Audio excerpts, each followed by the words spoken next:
दोस्तों पेश है जलपरी का शिकार। ये कवर चित्र है दोस्तों।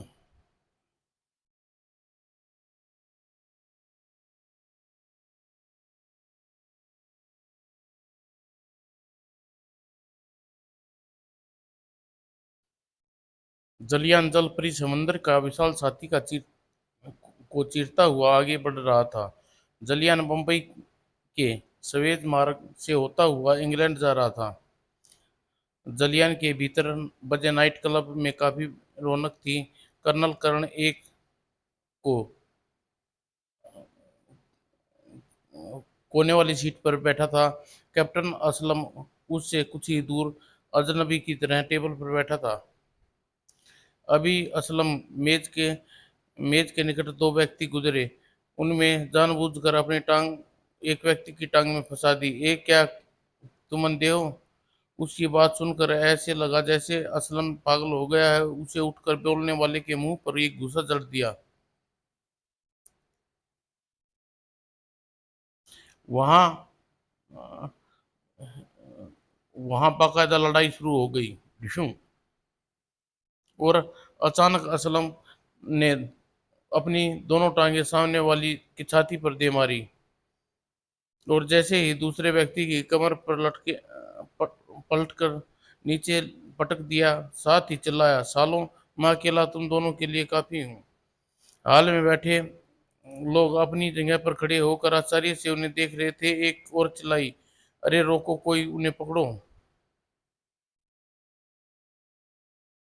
कुछ लोग उनकी तरफ बढ़े। करण करण करण भी। असलम अभी जब उन दोनों पर भारी पड़ रहा था, अचानक कुछ लोग उन दोनों व्यक्तियों के को पकड़ लिया।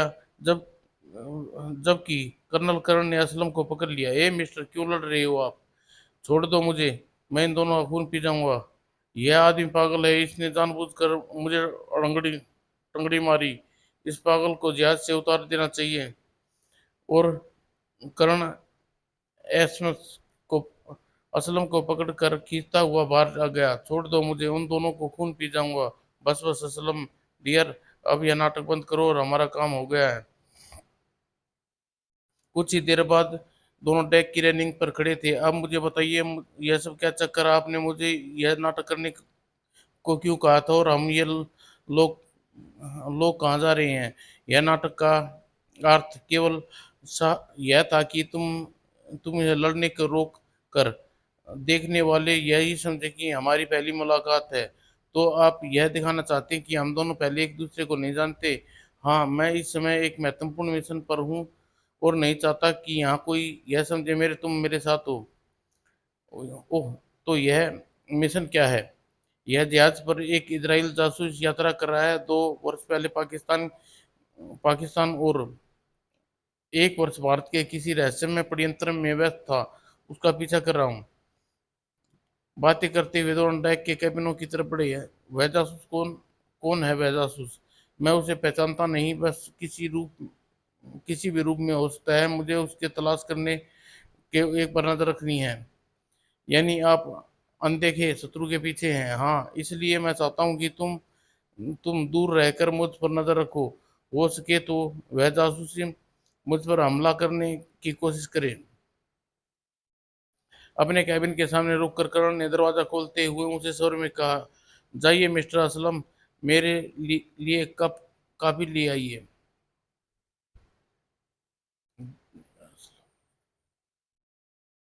आपको उस जासूस के बारे में सूचना कैसे मिली?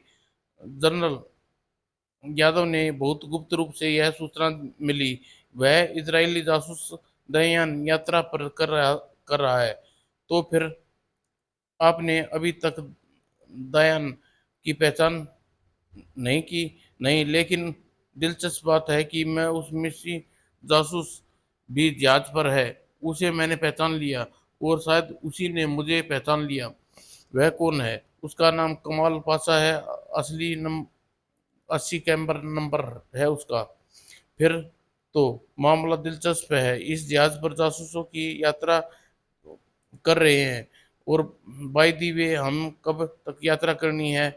पार्ट इसी इसी पहुंचकर हम यह जहाज छोड़ देंगे। उसके बाद करण दबे स्वर में असलम से कुछ निर्देश देने लगा।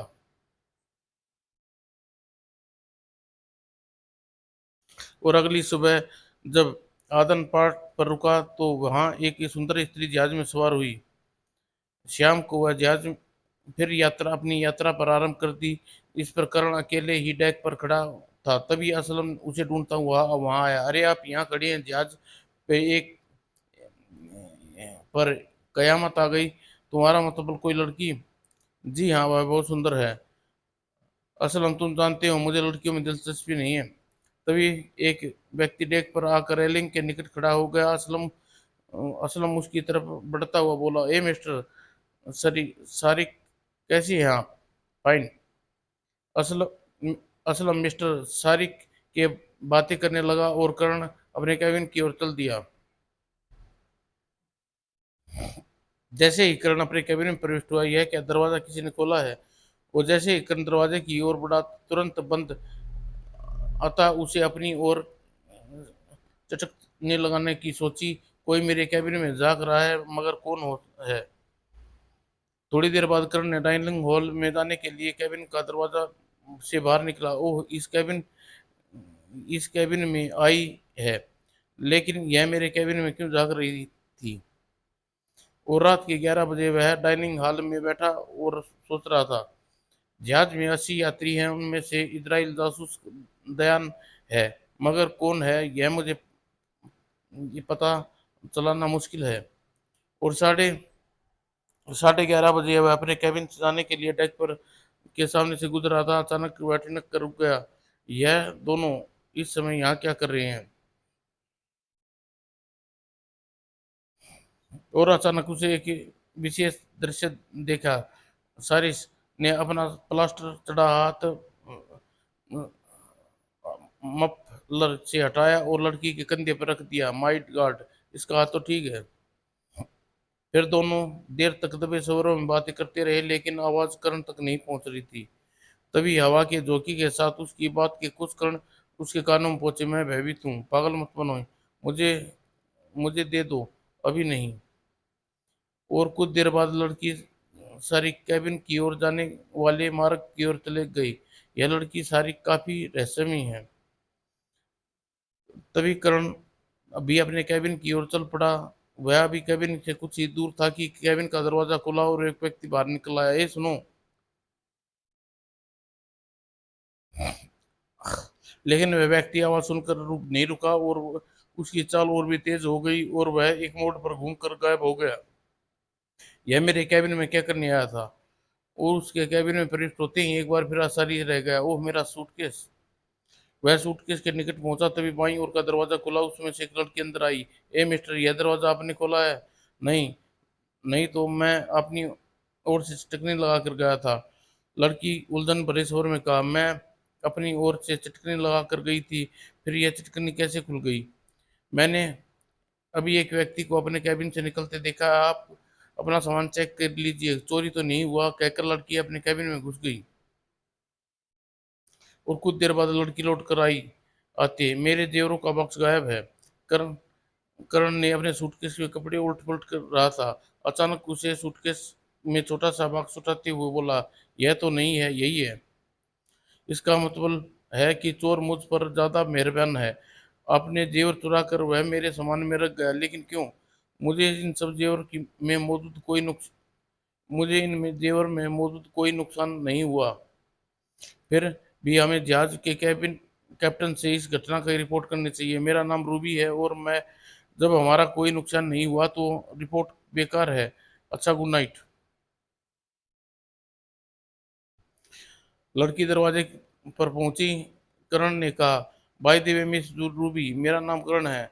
गुड नाइट मिस्टर करण। और काफी रात करण सोने के लिए बिस्तर पर लेटा था। उसके मस्तिष्क में एक उलझन थी। जहाज में विचित्र घटनाएं घट रही हैं, इन घटनाओं के पीछे है? क्या दयान? अगली रात 12 बजे करण कैबिन में बैठा किताब पढ़ रहा था कि बाहर कुछ आवाजें हुई। यह क्या हो रहा है? और उसने दरवाजा खोला, कॉरिडोर से झांका। वह तेजी से बाहर निकला। कुछ क्षण बाद आंखें अंधेरे में देखने में अभ्यस्त हुई। यह तो रूबी है। तभी रूबी ने अपना घुटना उठाकर उसके पेट में मारा। ओ माय गॉड, यह लड़की तो लड़ाई में प्रशिक्षित लगती है। और कॉरिडोर की दीवार से टकराने पर तुरंत संभला और उस रूबी पर हमला करना चाहा। तभी करण आगे बढ़ गया। उसने एक झटके में उसके अपनी हिरासत में ले लिया और अपनी कमर पर लगाकर फर्श पर पलट दिया। जब मगर व्यक्ति तुरंत ही उठ चल कर खड़ा हो गया और अपने हाथ में एक खंजर खंजर ले लिया और अंधेरे में चमक रहा था। करण का विचार था कि वह आगे बढ़कर खंजर से हमला करेगा, लेकिन उस व्यक्ति ने खंजर को फेंक कर मारा। खंजर दीवार का वार खाली जाते थे, एक व्यक्ति ने छलांग लगाई और करण पड़ा आ पड़ा। फिर उसकी छाती पर बैठकर उसका गला दबाने लगा, लेकिन करण जगह अपनी टांगे उठाकर उसके पेट पर लगाई और एक जोरदार झटका दिया।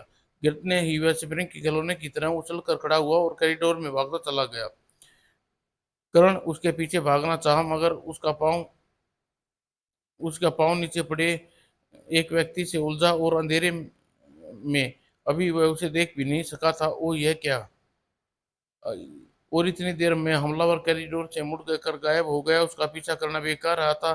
तो हम उस शरीर को घूरते करण बड़बड़ाए, यह कौन है? मिस्टर कर्ण, यह सारिक है। प्लीज इसे उठाइए, मेरी मदद कीजिए। यह बेहोश है, हमें जहाज के डॉक्टर को बुलाना चाहिए। नहीं, प्लीज डॉक्टर को न बुलाइए, मैं स्वयं एक नर्स हूँ, मैं अच्छी तरह से देखभाल कर सकती हूँ। आप इसके कैबिन में पहुंचा दीजिए, 40 नंबर कैबिन है इसका।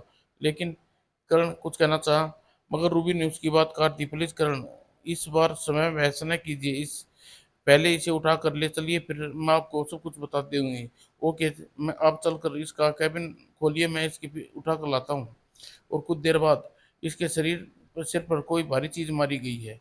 मिस रूबी, मेरा ख्याल है कि जहाज पर डॉक्टर बुला लेना चाहिए।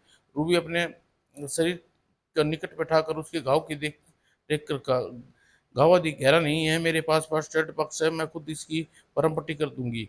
लेकिन यह कौन है इससे आप इस आप पर हमला क्यों किया था? मुझे पता नहीं। अपने दरवाजे के सामने कुछ आवाजें सुनी, मैंने दरवाजा खोला, वह बेहोश पड़ा है। खोला तो यह बेहोश पड़े थे। वह व्यक्ति इस पर झुका हुआ था। मुझे देखकर उसने मुझे पर हमला कर दिया। और फिर कुछ पूछने से पहले उठती हुई बोली, आप जरा इनके पास रुकिए, मैं कैबिन से फर्स्ट एड बॉक्स उठा कर लाती हूँ। और वह उत्तर की प्रतीक्षा दिए बिना बाहर चली गई। करण के सर शरीर के निकट खड़ा रहा। रूबी कम रहस्य में नहीं, आखिर सारिक के लिए डॉक्टर क्यों नहीं बुलाना चाहती? क्या इसका सारिक से क्या संबंध है? एक हमलावर कौन था? और रूबी को गए काफी देर होगी तो करण ने चिंता हुई, कहीं उस पर किसी ने हमला तो नहीं कर दिया। यही सोचकर वह कैबिन से बाहर निकला, मगर वह ठिठक कर रुक गया। करण वापस कैबिन में आ गया। 1 मिनट बाद रूबी भी दवाई बॉक्स लिए हुए वहां आई। सारी मिस्टर करण, फर्स्ट एड प्लान ढूंढने में मुझे काफी देर होगी। तुम साफ झूठ बोल रही हो रूबी। रूबी शरीक का घाव साफ करने में लगी लगी तो करण ने कहा, आप बड़ी गलती कर रही हैं मिस रूबी। सिर पर चोट खतरनाक होती है, इसके डॉक्टर को बुलाना चाहिए। रूबी करण की ओर देखा और विचित्र प्रकार का प्रश्न किया, मिस्टर करण, क्या आप पर भरोसा कर सकती हूँ? मैं आपका मतलब नहीं समझा। यह कह उठकर करण के निकट आकर खड़ी हुई। मिस्टर करण, आप मुझे ईमानदार और बहादुर लगते हैं। आपको अपने एक राज से भागीदार बनाना चाहती हूँ। सोच लीजिए, मेरा राज जानने के बाद आपकी जान खतरे में पड़ जाएगी। खतरे से मैं नहीं डरता। रूबी ने अपना ब्लाउज में हाथ डाला और 1 इंच लंबा एक्ज्यूम का एक कैप्सूल निकाला और कर्ण की ओर बढ़ाकर कहा, मिस्टर कर्ण, यह क्या है? आप इसे बतौर अमानत अपने पास रखें, और इसके साथ एक शर्त भी है। कर्ण ने कैप्सूल ले लिया। वह शर्त क्या है? आप मुझे इस सिलसिले में कुछ नहीं पूछेंगे। इस इस हंगामे के बारे में भी आप मुझसे कुछ नहीं बता सकती, लेकिन कैप्सूल की रक्षा करना आवश्यक है। कर्ण समझ गया कि इन विदेशी जासूस कुछ जासूस तक पहुंच गया। अतः वह कुछ तुरंत बोला, ठीक है, मैं तुमसे कुछ नहीं पूछूंगा, कृपया आप इस, इसको छुपा कर रखिए और पाठ रसीद में उतरिएगा, और शायद मैं भी उतरने वाली हूँ। जी हाँ, वहाँ होटल ग्रीन में ठहरूंगा। तब मैं आपको वहीं खोज लूंगी, लेकिन किसी कारणवश एक सप्ताह तक आपको आपसे नहीं मिल सकूं तो कृपया यह कैप्सूल एक पते पर पहुंचा दें। रूबी ने उसे पाठ सईद का एक पता बता दिया। ठीक है, आपने जैसा कहा वैसा करूंगा। ठीक मिस्टर कर्ण, अब आप अपने कैबिन में चले जाइए। जहाज का कप्तान इस घटना की सूचना दे रही रही हूँ, और मैं नहीं चाहती कि कोई आपको मेरे साथ देखे। कर्ण कैबिन से बाहर निकल आया और अपने कैबिन की ओर जाते हुए एक स्थान पर रुका। शारीरिक बेहोश पड़ा था, उसके शरीर से हाथ का प्लास्टर कटा पड़ा था। वो तो यह बात है, शारीरिक को चोट का बहाना करके प्लास्टर में कैप्सूल छुपाया हुआ था, और हमलावर शारिक को बेहोश करके प्लास्टर काट रहा था। रूबी वहां आ गई और वह कैप्सूल प्राप्त न कर सका, और कैबिन में आकर सूटकेस की स्प्रिंग की सीट निकाली और कैप्सूल उस शीशी में डाल दिया। एक्सप्रिन की सीट, दवाई की शीशी में यह कैप्सूल सुरक्षित रहेगा। और उसके बाद बिस्तर से पर लेट कर सो गया। जब सुबह वो कैबिन दरवाजे पर दस्तक हुई। खटखट, कौन है? आपका स्वाट सर, कैप्टन साहब ने आपको तुरंत कैबिन में बुलाया है। वो तुरंत उठकर जाने से के लिए तैयार होकर आकर कपड़े बदलने की सोच रहा था। वह कैप्सूल में अवश्य कोई महत्वपूर्ण माइक्रोफिल्म है। शारीरिक और रूबी वह फिल्म कहीं ले जाकर लेकर जा रही है, लेकिन उनको वह फिल्म छीनना चाहता है। सवाल यह उठता है, वह कौन व्यक्ति है जो फिल्म प्राप्त करना चाहता है? क्या वो इजरायली जासूस दयान? कुछ देर बाद कैप्टन के कैबिन में प्रविष्ट हुआ। हेलो मिस्टर करण, आइए। हेलो। करण कुर्सी पे बैठ गया। कैप्टन ने वहां बैठने पर यू ही अपना परिचय कराया।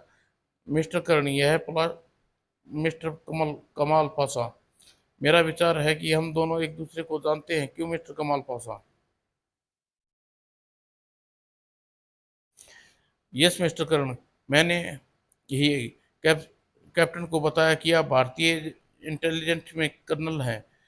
हमें आपकी मदद चाहिए कर्नल साहब। कहिए, मैं आपकी क्या सहायता कर सकता हूँ? मिस्टर कर्नल, रात जहाज पर घटनाएं घटी हैं। मिस रूबी ने हमें बता दी। आपने रात को मिस रूबी की जान बचाई, अब इसके लिए धन्यवाद। और करण ने एक नज़र रूबी की ओर देखा और बोला, मिस रूबी ने आपको और क्या बताया है? करण साहब, मिस रूबी ने माइक्रो फिल्म कैप्सूल की चोरी हो गई। वास्तव में मिस रूबी और मिस्टर सारिक पाकिस्तान इंटेलिजेंस से संबंध रखते हैं, और वह एक महत्वपूर्ण कैप्सूल है और उसे लेकर कोयरा जा रहे थे। कर्नल कमाल पाशा इनकी सुरक्षा के लिए इनके साथ है। ओह, तो यह बात है, कैप्सूल अवश्य ही इसराइल के कुछ महत्वपूर्ण रहस्य हैं जो कोयरा जा रहे हैं। इसराइल जासूस दयान उस कैप्सूल को प्राप्त करने की कोशिश कर रहा है। रूबी ने जानबूझकर कैप्सूल चोरी होने का ऐलान किया है, क्योंकि वह अपने शत्रुओं को धोखे में डालना चाहती है, ताकि वह दोबारा उस पर आक्रमण न कर सके। सारी बात समझ में आती ही उसने पूछा, लेकिन आप लोगों को इसमें क्या सहायता कर सकता हूँ मिस्टर कर्ण? मैं अपने जहाज पर कोई हंगामा नहीं चाहता। आप भारतीय एजेंसी के संपर्क रखते हैं, आपको ऐसी समस्याएं से निपटने का अनुभव है, इसलिए मैं चाहता हूँ कि जहाज में मौजूद गलत आदमियों से निपटने के लिए आप मेरी सहायता करें। मैं आपका मतलब समझ गया कैप्टन, आपकी हर तरह सहायता करूंगा। इसके बाद करण कैप्टन के कैबिन से बाहर गया और सीधे डेक पर पहुंचा, जहां असलम अकेला खड़ा था। कर्ण उसके निकट दबे स्वर में सारी घटना सुना दी। मैं चाहता हूँ कि तुम रहकर रूबी पर नजर रखो। शत्रु जरूर दोबारा हमला करेगा। ओके बस, एक क्षण भी रूबी के साया बन जाता हूँ। और उसी रात 11 बजे जैसे ही कर्ण डाइनिंग हॉल से वापस आकर अपने कैबिन में दरवाजा खोलकर लाइट जलाने के लिए स्विच पर हाथ बढ़ाया। उसकी गर्दन पर पिस्तौल की नाल आ लगी और अंधेरे में एक स्वर उभरा, यह पिस्तौल है, हिलने की कोशिश मत करना, केवल अपने हाथ ही ऊपर उठा लो। और तलाशी लेने के लिए नकाबपोश बेडरूम की ओर चला गया। दूसरा कैबिन नकाबपोश बोला, करण तुम्हारे पीछे कुर्सी है, बैठ जाओ और मुझे बताओ वह कैप्सूल कहाँ है। कौन सा कैप्सूल? तुम लोग कौन हो तुम लोग? करण कुर्सी पर बैठ गया और नकाबपोश बोला, भोले मत बनो मिस्टर करण, तुम रात को सारिक और रूबी के साथ थे, अगर तुम बीच में ना आते तो कैप्सूल उसी समय मेरे पास पहुंच गया होता, लेकिन मुझे इस मामले में टांग अड़ाकर स्वयं अपनी मौत को दावत दी है। मैंने तो रूबी की मदद की थी, फिर कैप्सूल के बारे में जानता तक नहीं। करण के हाथ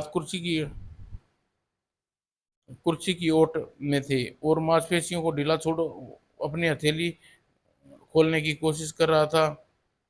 नकाबपोश कह रहा था, तुम बहुत चालाक हो करण, अच्छी तरह जानता हूँ कि तुम कौन हो, और तुम ये भी जानते हो कि रूबी और सारिक पाकिस्तानी एजेंट हैं, और वह कैप्सूल, तुम उस कैप्सूल के बारे में भी जानते हो। अचानक करण से पूछा, क्या तुम दयान हो?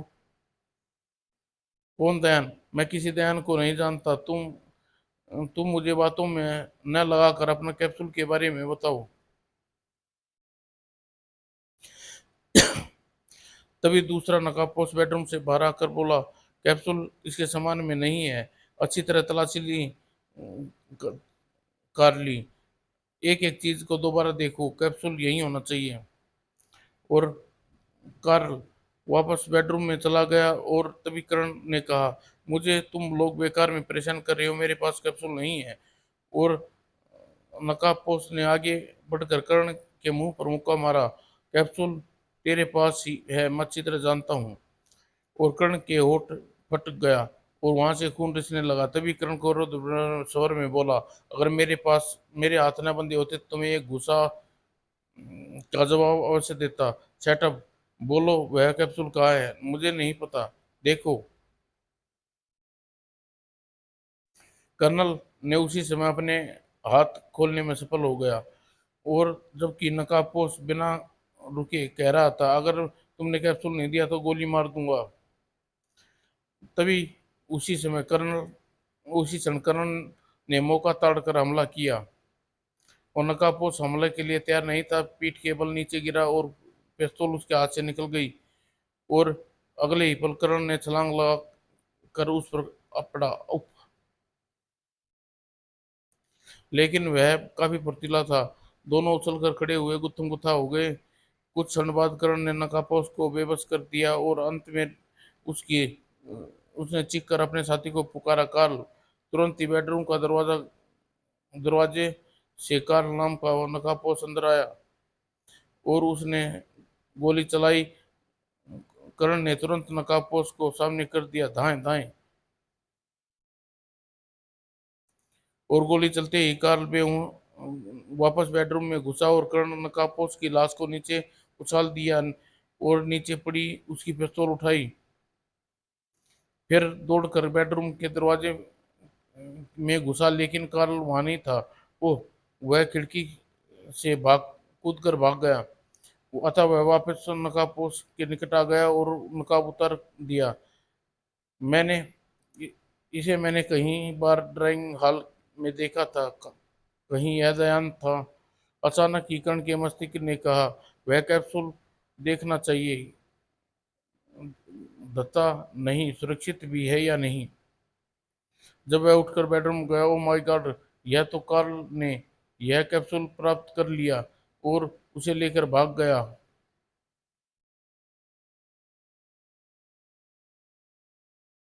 तभी मस्तिष्क में एक नया विचार आया, मुझे कार्ल ने गोली मुझ पर नहीं चलाई, बल्कि अपने साथी पर चलाई, क्योंकि उसे कैप्सूल मिल गया चुका था और कैप्सूल वह अपने पास रखना चाहता था। लेकिन क्यों? क्यों कार्ल वास्तव में इजरायली जासूस दयान है, और फिर कोई राजनीति रहस्य चुरा कर इधर उधर भेजता है। धड़ धड़ धड़ धड़। तभी कैबिन के बाहर दरवाजे पर दस्तक हुई और बाहर से कमाल पाशा का स्वर सुनाई दिया, मिस्टर कर्ण, आप कुशल तो हैं? यह गोली किसने चलाई? क- कमरे में कर्ण भीतर कर्ण सोच रहा था। मैंने दरवाजा खोला तो यह लोग मुझसे सवालों में उलझा देंगे और काल हाथ से निकल जाएगा। मुझे काल का पीछा करना चाहिए। दरवाजा लगाकर धड़ाधड़ जा रहा था और मगर कर्ण ने उसकी परवाह नहीं की और टार्च उठाई और खिड़की पर चढ़कर दूसरी तरफ कूद गया।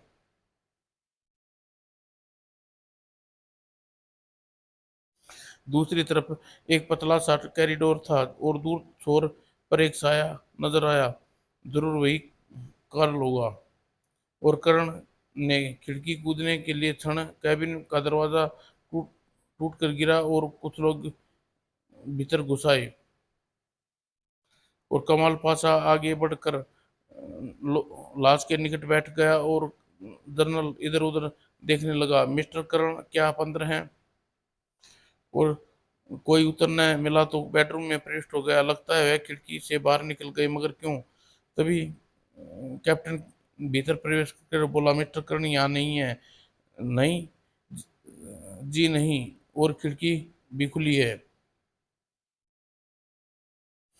और कैप्टन ने आगे बढ़कर खिड़की में झांकते हुए बोला, लगता है मिस्टर कर्ण उस यात्री की हत्या करके इसी खिड़की से भागे हैं। असलम की समझ में नहीं आ रहा था कि क्या हुआ था। वह खामोश रह गया।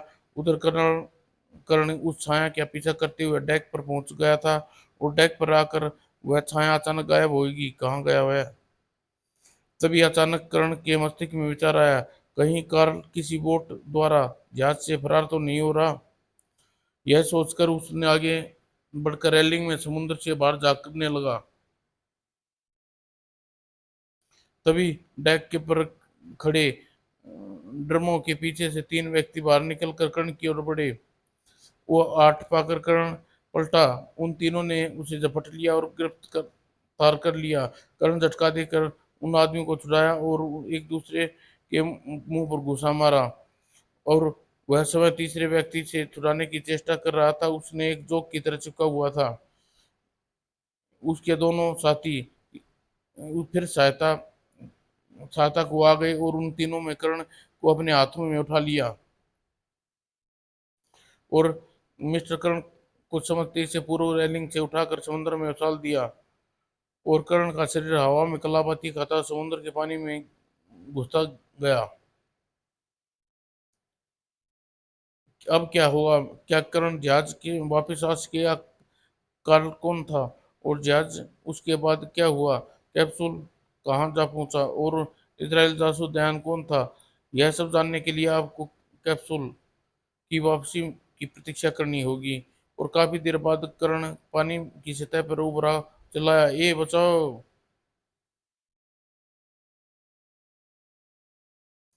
लेकिन जहाज उसकी आवाज नहीं पहुंच सकी और जहाज लहरों का शोर में दब कर रह गई। हे भगवान, जहाज तो चला गया, अब मेरा क्या होगा? फिर काफी वह पूरी शक्ति से जहाज की ओर तैरने लगा और मगर जहाज हर पल दूर हो जाता जा रहा था। और अंत में बहुत दूर जहाज की सुर्ख लाइटें चमकती रही। आज मेरी मौत निश्चिंत है। तभी उसे याद आया कि हाथों में टॉर्च है। जल्दी ही टॉर्च जलाई और प्रकाश इधर उधर डाला। कैप्सूल की वापसी।